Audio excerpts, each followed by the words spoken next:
पूर्णतया दूर करने की प्रार्थना कर रहा हूँ। आपके अतिरिक्त अन्य कोई ऐसा नहीं है जो इस संदेह को नष्ट कर सके।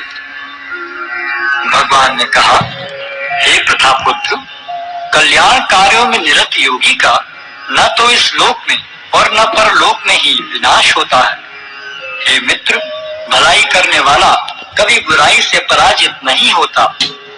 असफल योगी पवित्र आत्माओं के लोकों में अनेकानेक वर्षों तक भोग करने के बाद या तो सदाचारी पुरुषों के परिवार में या कि धनवानों के कुल में जन्म लेता है, अथवा वह ऐसे योगियों के कुल में जन्म लेता है जो अति बुद्धिमान है। निश्चय ही इस संसार में ऐसा जन्म दुर्लभ है। हे कुरुनंदन, ऐसा जन्म पाकर वह अपने पूर्व जन्म की दैविक चेतना को पुनः प्राप्त करता है और पूर्ण सफलता प्राप्त करने के उद्देश्य से वह आगे उन्नति करने का प्रयास करता है।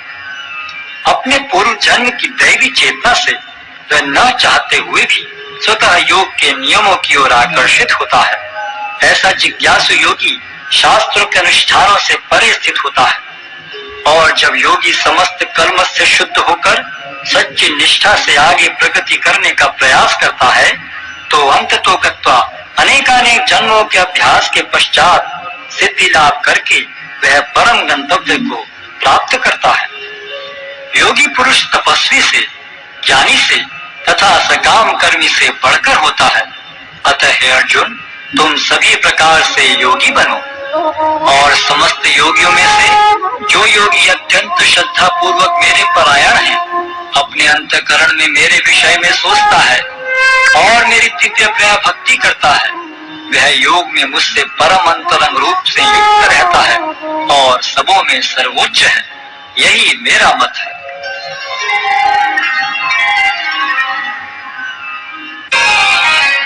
अध्याय 7 भगवत ज्ञान। श्री भगवान ने कहा, हे प्रथापुत्र, अब सुनो कि तुम किस तरह मेरी भावना से पूर्ण होकर और मन को मुझ में आसक्त करके योगाभ्यास करते हुए मुझे पूर्णतया संशय रहित जान सकते हो। अब मैं तुमसे पूर्ण रूप से व्यवहारिक तथा दिव्य ज्ञान कहूंगा। इसे जान लेने पर तुम्हें जानने के लिए और कुछ विशेष नहीं रहेगा। कई हजार मनुष्यों में से कोई एक सिद्धि के लिए प्रयत्नशील होता है और इस तरह सिद्धि प्राप्त करने वालों में से विरला ही कोई एक मुझे वास्तव में जान पाता है।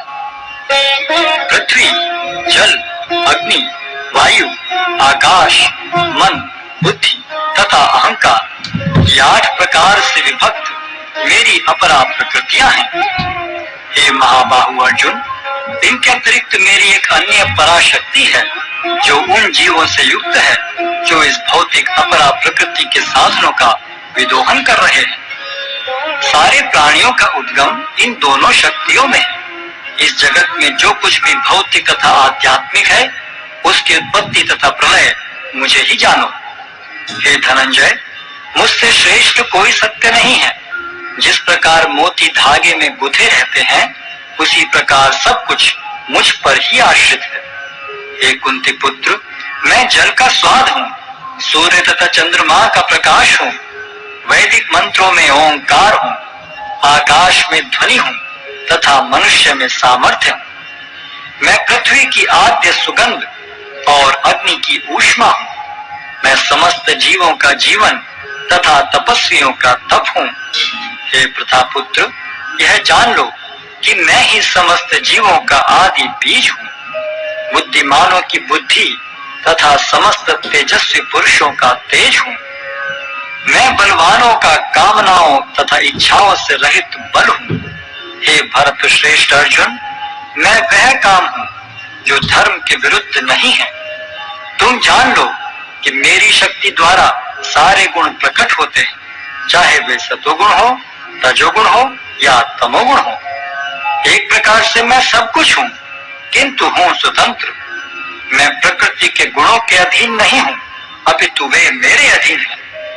3 गुणों सतो, रजो तथा तमो के द्वारा मोहग्रस्त ये सारा संसार मुझ गुणातीत तथा अविनाशी को नहीं जानता।